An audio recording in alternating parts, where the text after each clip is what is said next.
प्रिय विद्यार्थियों, online class में आपका पुनः स्वागत है। ये लेक्चर आपका बीएससी थर्ड ईयर फिजिक्स का पेपर फर्स्ट क्वांटम मैकेनिक्स का लेक्चर नंबर 35 है। चलिए स्टार्ट करते हैं इस लेक्चर को। और वीडियो लेक्चर स्टार्ट करने से पहले ये इक्वेशंस आपके सामने है। इसमें ये इक्वेशंस हमने कल जो इससे पहले प्रीवियस वीडियो लेक्चर में जो क्वेश्चन डिस्कस किया था, उस क्वेश्चन पर उसको जो सब सॉल्व कर रहे थे तो हम यहाँ तक उसमें पहुँच गए थे। ठीक है, ये इक्वेशन था। दो समीकरण थे। उन समीकरण में से दूसरे समीकरण में से पहला समीकरण घटाया था, तब हमें ये इक्वेशन कौन मिला था? इक्वेशन नंबर 3 प्राप्त हुआ था। कौन सा क्वेश्चन था? क्वेश्चन में हल्के से शॉर्ट में लिख देता हूँ इधर।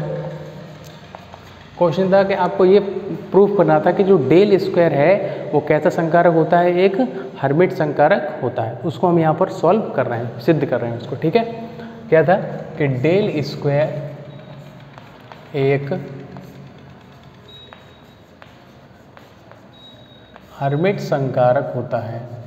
लाप्लासियन ऑपरेटर तो है ही, डिफरेंशियल ऑपरेटर तो है ही वो, लेकिन हमको ये भी सिद्ध करना है कि जो डेल स्क्वायर है वो कैसा संकारक भी होता है? आपका हर्मिट संकारक भी होता है।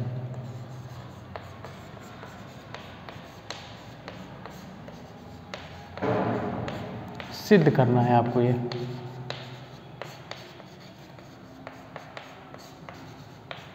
ठीक है, तो यहाँ तक आ गया था हम। चलिए यहाँ तक जो हम लोग पहुँच गए थे, तब लिखिए ये लिखा था। नेक्स्ट आगे स्टार्ट करते हैं वीडियो।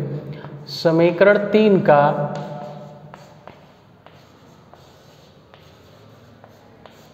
आयतन समाकलन करने पर, ये भी बता दिया था मैंने कि मैं यहाँ पर आयतन समाकलन क्यों कर रहा हूँ, नहीं बताया था तो यहाँ बता दे रहा हूँ। आगे चल के अभी आयतन समाकलन कर लेंगे, इक्वेशन लिख लेंगे। उसके बाद हम इसमें Gauss divergence theorem, electromagnetism, BSc first year physics second paper unit first, उसमें जो आपने गॉस डाइवर्जेंस जो थ्योरम पढ़ी है उसका यहाँ पर यूज होगा। ठीक है, इसलिए देखिए जरा समीकरण 3 का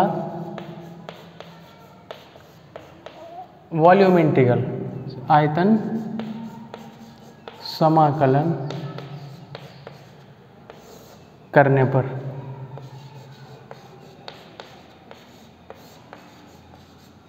आयतन समाकलन करने पर आयतन समाकलन कर लीजिए। देखिए क्या होगा, कुछ नहीं, बस डीवी आ जाएगा। Del psi star del Sai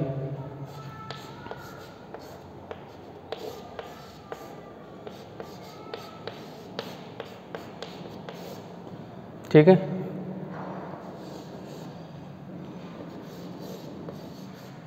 dv इस प्रकार से हो गया। ठीक है, और ये आ गया बराबर, क्या आ गया ये बराबर में? Psi star del square psi psi del square psi star. ठीक है, हाँ, वॉल्यूम इंटीग्रल डीवी और आएगा। ये आ गया आपका, पूरा दिख रहा है ना। लास्ट में अगर वीडियो में कट हो रहा हो तो यहाँ पर ये डीवी लिखा है आयतन समाकलन के लिए। ठीक है, ये हो गया आपका पूरा।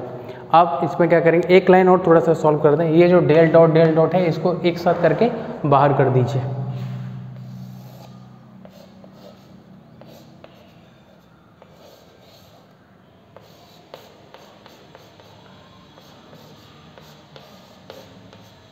ओके, इसको लिख देंगे।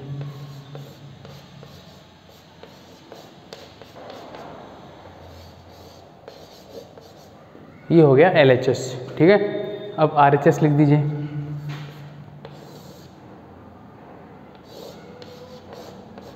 RHS जैसा है वैसे ही उतार दीजिए। Psi star del square psi minus psi del square psi star, और ये आ गया आपका डीवी। इक्वेशन नंबर 3 तो हमारे पास था। इक्वेशन नंबर ये क्या होता जाएगा आपका? 4। इक्वेशन नंबर 4 आ गया, इसको आप नोट करेंगे। ठीक है, देखो नोट कर लेना आप। चलो चौक किधर है, आ जाओ। देखो ये आ गया आपके पास अब क्या करेंगे, यहाँ इसके बाद ही अब आपकी गॉस डाइवर्जेंस थ्योरम जो है लगती है इसमें, ठीक है। इसको नोट कर ही लेंगे आप। इसको मैं हटा देता हूँ इधर से।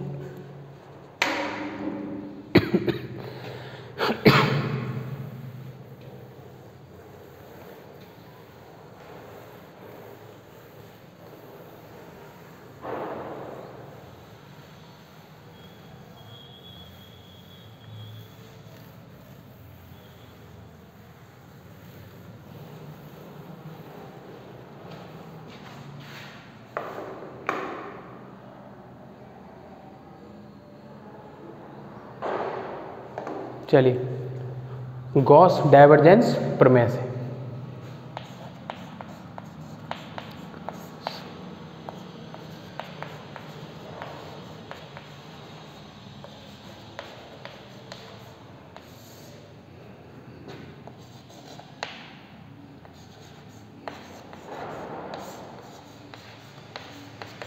गॉस डाइवर्जेंस प्रमेय से क्या होती है गॉस डाइवर्जेंस प्रमेय? देखो ये वाला स्टेप LHS सेम रहेगा, LHS ले लीजिए। ध्यान नहीं होगा, भूल गए होंगे सब।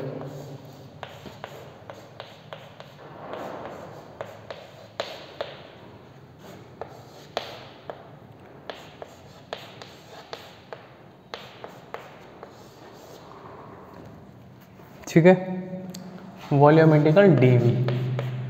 देखो गॉस डाइवर्जेंस थ्योरम में एक तरफ तो डाइवर्जेंस है, डेल डॉट है ना, तो इसको क्या वो डाइवर्जेंस है, और एक तरफ तो डाइवर्जेंस होता है यानी वॉल्यूम इंटीग्रल लेके चलते हैं, और एक तरफ होता है सरफेस इंटीग्रेशन, पृष्ठीय समाकलन, ठीक है, जिसको हम किससे डिनोट करते हैं? DS से। किससे डिनोट करते हैं? DS से। तो यहाँ क्या आ जाएगा?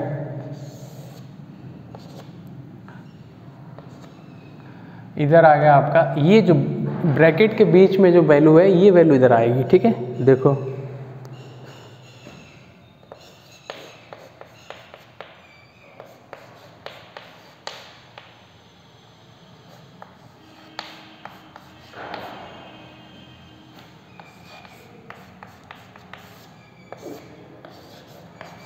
ये आ गया DS, ठीक है। इसको डाल दो, समीकरण नंबर कौन सा आ जाएगा? ये 5।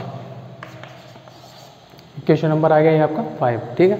अब इस इक्वेशन को आप लिखा रहने दीजिए या फिर अभी लिखा रहने दो आप, ठीक है, ये ज़रूरत पड़ेगी। तो ये आपका आ गया इक्वेशन नंबर 5 गॉस डाइवर्जेंस प्रमेय से, ठीक है। अब यहाँ पर कुछ लाइन लिखेंगे। देखो यहाँ पर जो गॉस डाइवर्जेंस प्रमेय में जो पृष्ठ लिया जाता है, जिसका पृष्ठीय समाकलन जो निकला है, वो पृष्ठ जो है वो संपूर्ण आकाश को परिबद्ध कर देता है। क्या कर देता है? संपूर्ण आकाश को परिबद्ध कर देता है। यानी कि इसमें अगर हम वेव फंक्शन की बात करें, किसकी बात करें? वेव फंक्शन की, तो वेव फंक्शन जो होगा वो उस पूरे पृष्ठ के अंदर होगा, उस पृष्ठ के ऊपर किसी भी बिंदु पर उस वेव फंक्शन की जो वैल्यू होती है वो क्या होती है? 0 होती है। ध्यान रखेंगे। क्यों लिखेंगे? क्या इसमें हम लिखेंगे कि ये जो गॉस डाइवर्जेंस प्रमेय में जो पृष्ठ लिया जाता है, वो पृष्ठ जो है वो संपूर्ण आकाश को परिबद्ध कर देता है, यानी कि वो एक बंद पृष्ठ होता है। और वेव फंक्शन क्या होता है? ये बंद पृष्ठ के लिए नहीं होता है, ये क्या होता है? चलता रहता है, ठीक है। ये अनंत पे जाके शून्य होगा। ऐसा नहीं कि किसी एक बंद पृष्ठ में हमने वेव फंक्शन को कैद कर लिया, ठीक है, ऐसा संभव नहीं है। तो गॉस डाइवर्जेंस प्रमेय में जो पृष्ठ लिया जाता है वो एक संपूर्ण आकाश को क्या कर देता है? परिबद्ध कर देता है। तो उस पृष्ठ के अंदर तो वेव फंक्शन की वैल्यू कुछ ना कुछ होगी, लेकिन उसके पृष्ठ पर ऊपर अगर आप देखोगे सरफेस पर, तो वहाँ पर जो फंक्शन जो वेव फंक्शन होता है उसकी वैल्यू क्या होती है? 0 होगी। तो जब साई की वैल्यू 0 होगी तो ये स्टेप पूरा क्या हो जाता है? उसमें 0 हो जाता है, ठीक है। ये चीज़ हम यहाँ पर लिखेंगे।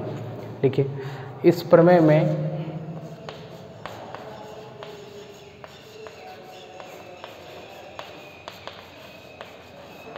लिया गया पृष्ठ संपूर्ण आकाश को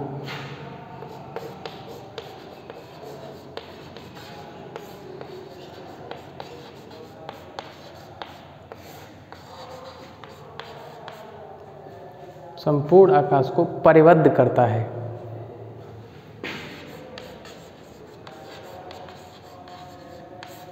क्या कर देता है वो?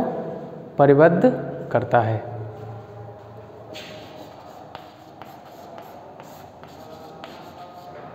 ठीक है।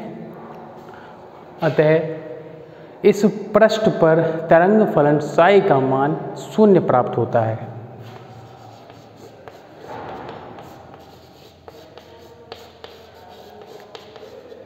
पृष्ठ के बाहर लिख के चलो तो ज़्यादा सही है। पृष्ठ के बाहर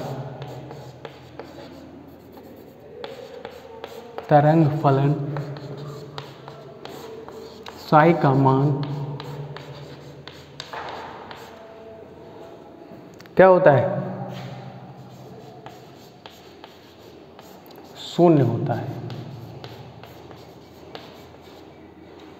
ठीक है, यानी कि इसकी जो वैल्यू होगी वो इसके बराबर क्या हो जाएगी? 0। ठीक है, इसकी वैल्यू 0 की, ये वैल्यू क्या हो जाएगी? 0। इसको लिख देंगे।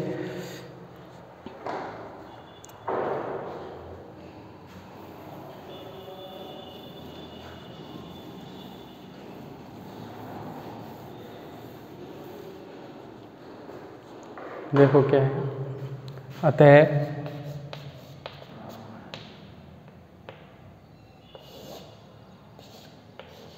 Sai star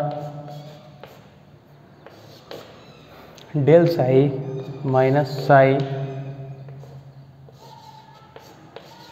del psi star ds बराबर क्या हो गई? 0। ये वैल्यू आप समीकरण 5 में पुट कर देंगे। ये है मान समीकरण 5 में रखने पर।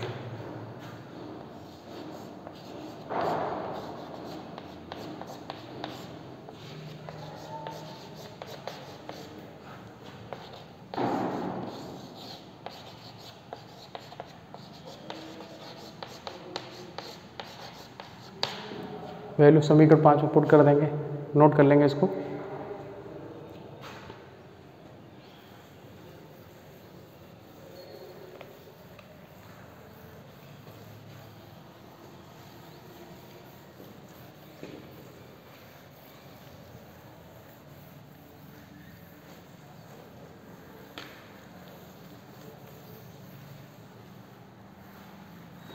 तो ये वैल्यू फिर किसके बराबर आ जाएगी? 0। इसी की तो वैल्यू 0 है ना, तो ये वैल्यू किसके बराबर आ गई आपकी? 0 के बराबर। अब ये वैल्यू किसके बराबर आई? 0। तो ये मान समीकरण 4 में रखने पर, ठीक है, यह मान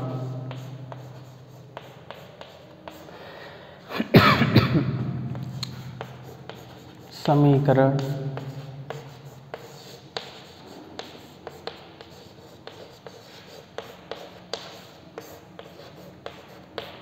4 में रख दीजिए।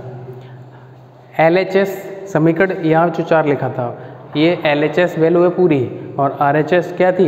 समाकलन psi star del square psi minus psi del square psi star, ये वैल्यू थी आपकी। ठीक है, तो ये LHS की वैल्यू 0 हो जाएगी। तो रखिए मान, समीकरण जब 5 में रखेंगे तो क्या मिलेगा? देखो जरा,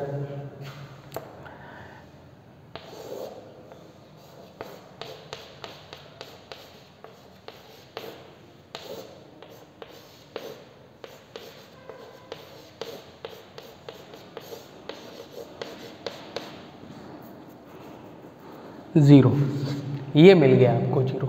ठीक है, अब आप उसको हटा देता हूँ ऊपर।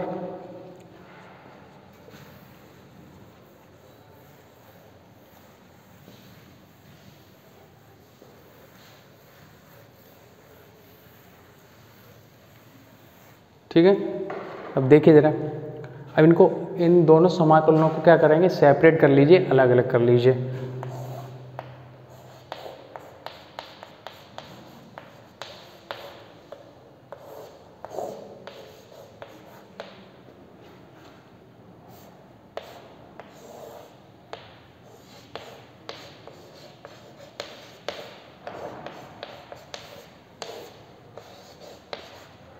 ये आ गया कि नहीं?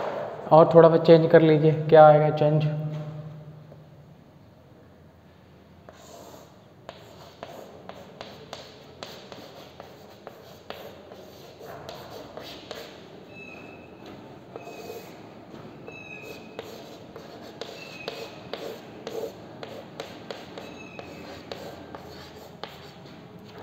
इसको सॉल्व करो। डेल स्क्वायर क्या कांस्टेंट है, इस पर कोई प्रभाव नहीं पड़ेगा। ठीक है, और ये क्या है साई, साई स्टार हो जाएगा, यही वैल्यू आ जाएगी ना। और ये साई है, ये वाला साई इधर आ गया, डी भी लिख दिया। ये समीकरण कौन सा आ जाएगा 5 हो गया ना, समीकरण कौन सा 5 हो गया, तो 6 ये शायद है ना ये, ठीक है। तो ये समीकरण 6 है आपका। अगर 6 अगर डाल दिया है तो इसको 7 डाल देना, ठीक है, कोई दिक्कत नहीं। इसको हटा दो इधर। अब जरा समीकरण 6 में देखो, ये किसका प्रतिबंध है, ये हर्मिट संकारक का प्रतिबंध है। डेल स्क्वायर संकारक के लिए हर्मिट संकारक का प्रतिबंध है। लिख लो, चौक ले लें इसको। देखिए समीकरण 6 डेल स्क्वायर संकारक के लिए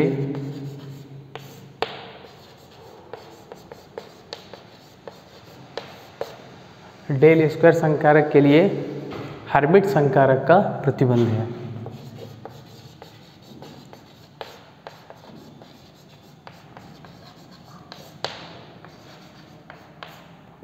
हर्मिट संकारक का प्रतिबंध है।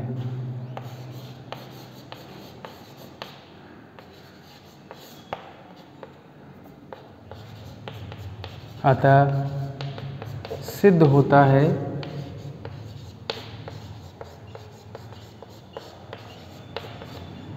कि डेल स्क्वायर यानी अवकलज संकारक या लाप्लासियन ऑपरेटर एक हर्मिट ऑपरेटर भी होता है।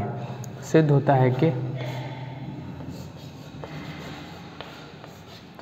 डेल स्क्वायर संकारक एक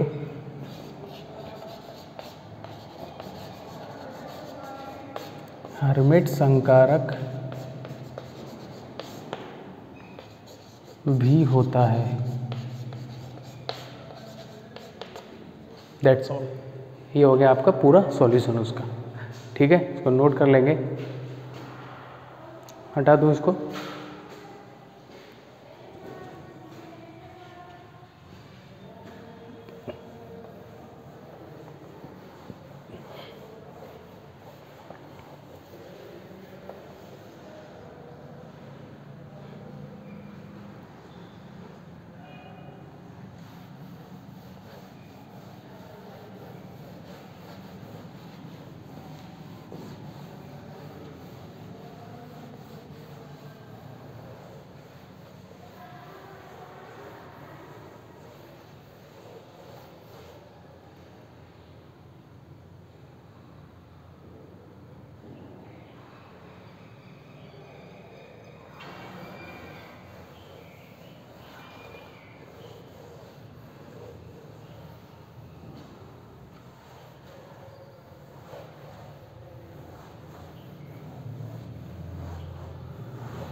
चलिए देखिए, ये हो गया, ठीक है, सूख जाएगा। ये हो गया टॉपिक कंप्लीट। अब देखिए आपका नया टॉपिक क्या है उसको देखते हैं।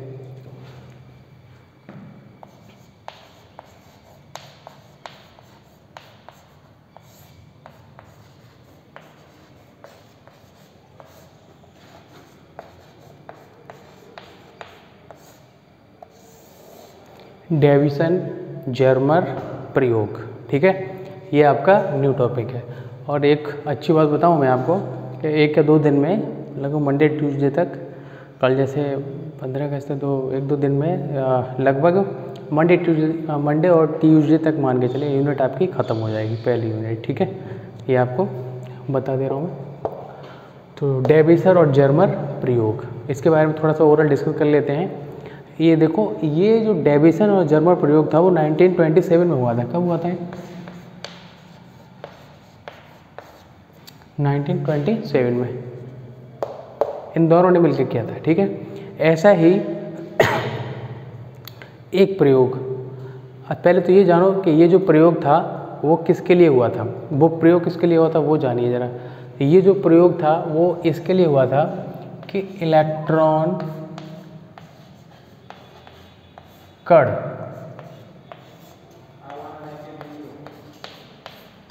एवं तरंग दोनों के गुण रखता है। कण तरंग दोनों के गुण रखता है।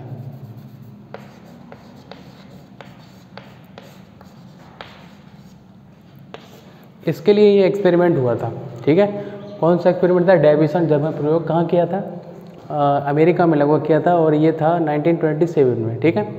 मेन मोटो क्या था, उद्देश्य क्या था इस एक्सपेरिमेंट का कि इलेक्ट्रॉन्स जो है उसको ये प्रूव करना था कि पार्टिकल्स भी है और आपका वेव, इन दोनों के क्या रखता है, वो गुण रखता है, ठीक है। इसके लिए क्या था, अब ऐसा ही इसी इलेक्ट्रॉन्स की दोनों प्रॉपर्टीज को एक्सप्लेन करने के लिए एक और एक्सपेरिमेंट हुआ था, इसी टाइम पे हुआ था, वो हुआ था इंग्लैंड में, और वो क्या था, जे थॉमसन ने, ठीक है। जे थॉमसन वो अलग थे, जो तो आप समझ रहे हो, ठीक है। तो यहाँ पर इस प्रैक्टिकल को हम डिस्कस करेंगे। चलिए, तो इसमें सब थोड़ा सा ये और बता दो कि ये किसकी अवधारणा पे आधारित है। ये आपकी डी ब्रॉगली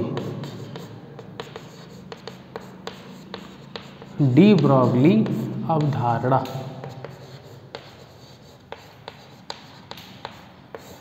यानी कि डी ब्रॉगली कॉन्सेप्ट। अब डी ब्रॉगली कॉन्सेप्ट क्या था? डी ब्रॉगली कॉन्सेप्ट था कि सभी पार्टिकल जितने हैं, प्रत्येक कण के साथ एक तरंग संचरित होती है। प्रत्येक कण के साथ एक तरंग क्या होती है? संचरित होती है, और वह जो तरंग होती है उस कण का क्या करती है? मार्गदर्शन करती है, ठीक है। ये तो बताया था ना, पहली यूनिट का मुझे लगता है सबसे पहली हेडिंग ही थी, ठीक है।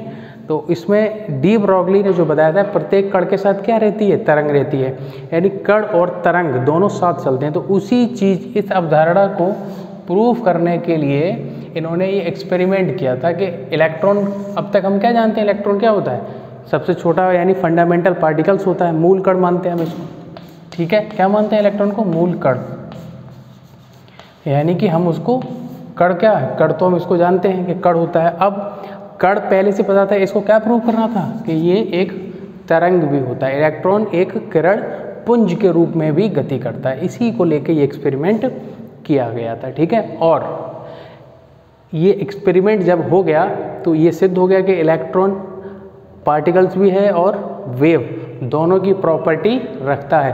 और इस बात के लिए डी ब्रॉगली को 1929 में नोबेल पुरस्कार भी दिया गया था। एक्सपेरिमेंट इसका था, कॉन्सेप्ट इनका था, नोबेल किसको मिला? डी ब्रॉगली को, ठीक है। किस बात के लिए? कि इलेक्ट्रॉन की दोनों प्रॉपर्टी को एग्जिस्टेंस दिखाने के लिए, यानी कि ये कण भी है और ये क्या है? तरंग भी है। कण तो पहले से हम पढ़ते आए हैं, 9th 10th 11th 12th जब भी हमें पढ़ा है कि इलेक्ट्रॉन, प्रोटॉन, न्यूट्रॉन एक कण के रूप में हमने पढ़े हैं, मास होता है। यहाँ पर वेव फॉर्म को बताया गया था, ठीक है। तो उसी के ऊपर बेस्ड है आपके एक्सपेरिमेंट। तो बेस क्लियर हो गया, तो अब इसको हम थोड़ा सा देख लेते हैं कि इस एक्सपेरिमेंट में आखिर डेविसन और जर्मन ने किया क्या था, ठीक है। चलिए,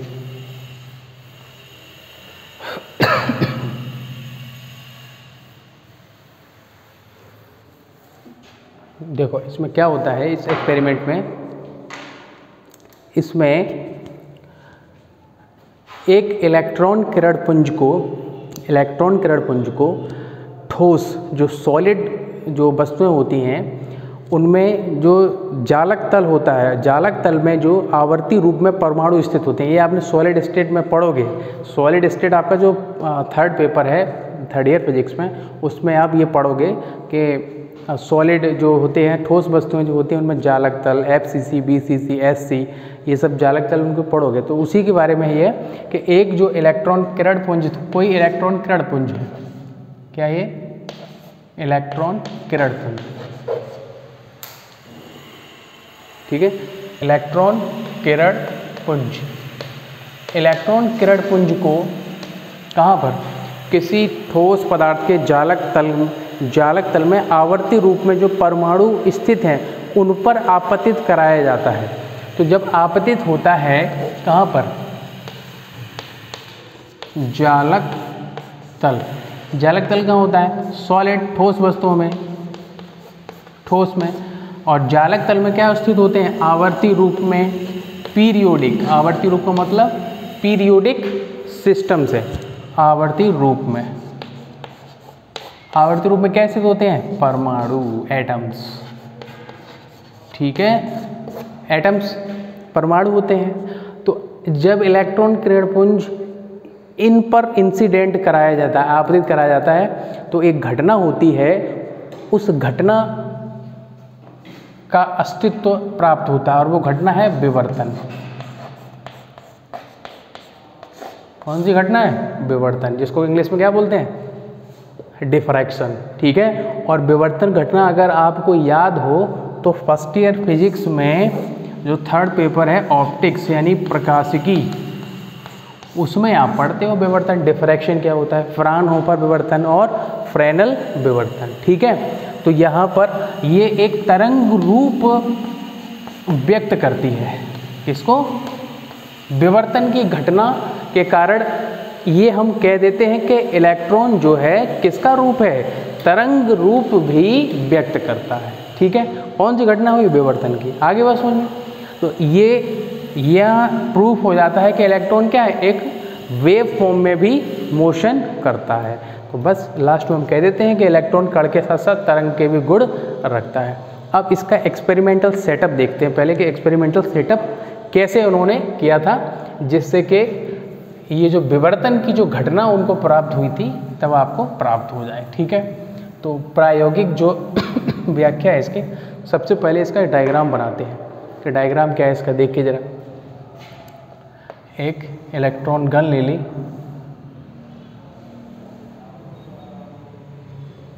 इलेक्ट्रॉन गन इस टाइप से,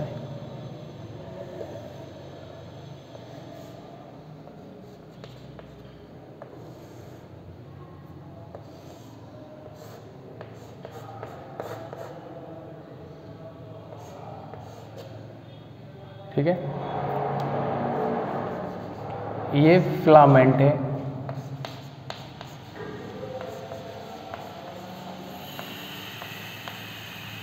किसका फिलामेंट होता है? इलेक्ट्रॉन गन जो ली है उसमें जो फिलामेंट है वो किसका फिलामेंट है? टंगस्टन का।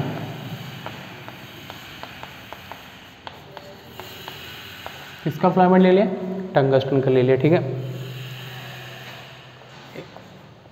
इलेक्ट्रॉन गन, इलेक्ट्रॉन बंदूक, गन माने बंदूक, ठीक है।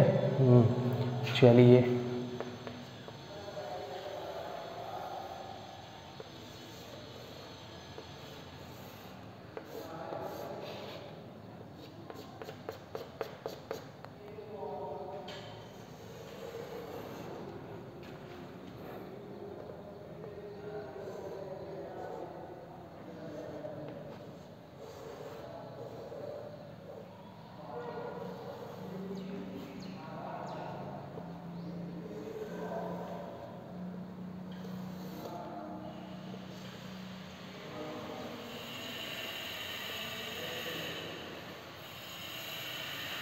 ये आपका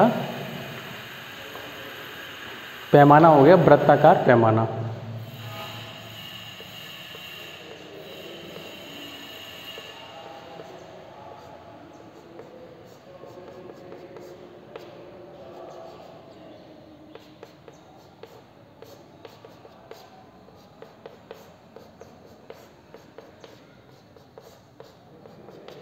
ठीक है,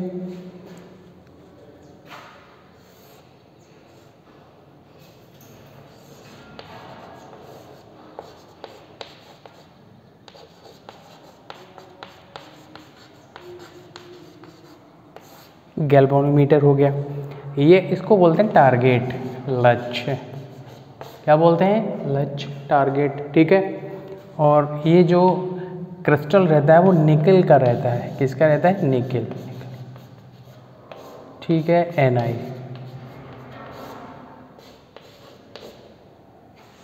ये डायग्राम है आपका, ठीक है।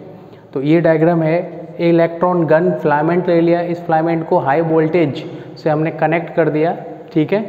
इधर से इलेक्ट्रॉन किरण पुंज यहाँ पर आता है, लक्ष्य पर ये टारगेट करता है। यहाँ से क्या होता है? विवर्तन होता है, ठीक है, डिफ्रैक्शन होता है, प्रकीर्णित होता है। पहले तो यूँ बोलिए आप कि स्कैटर्ड होता है यहाँ से, और स्कैटर्ड होने के बाद यहाँ पर एक ये जो है ना, ये संसूचक है। क्या है ये? संसूचक, डिटेक्टर, ओके, इलेक्ट्रॉन संसूचक ये होता है। ठीक है, टाइम के समय के अभाव के कारण अब मेरे को यहाँ रुकना पड़ेगा। आप इसको बुक अगर आपके पास हो तो आप बुक से इसको पढ़ सकते हो, ठीक है, नहीं तो मैं नेक्स्ट वीडियो में आपको इसको आगे लेके आऊँगा, ठीक है। Thank you.